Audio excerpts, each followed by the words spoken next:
D S P patrolling police Toba के हुक्म पर कार्रवाइयां जारी। दौरान गश्त पेट्रोलिंग पुलिस चौकी बहार शाह 753 गाह इंचार्ज मोहम्मद सादिक खान म्यू मुलाजमीन पहली कार्रवाई में पीर महल संदीलियां वाली रोड पुलिस रोडा स्टाफ पर मौजूद थे।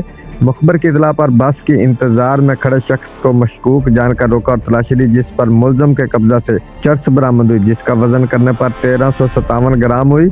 मुलजम मोहम्मद इरफान और फफाना के खिलाफ थाना आरोपी में मुकदमा दर्ज करवा दिया गया।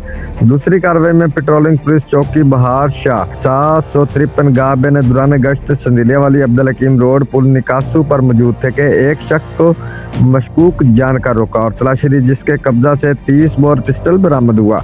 मुलजम मुजाहिद हुसैन के खिलाफ थाना आरोपी में मुकदमा दर्ज करवा दिया। दोनों मुलजमान के खिलाफ अलहदा मुकदमा दर्ज।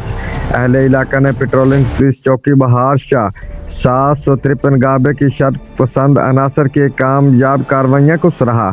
Report Waqar Manzoor Farid, district bureau chief, Geo Express News, Toba Tek Singh.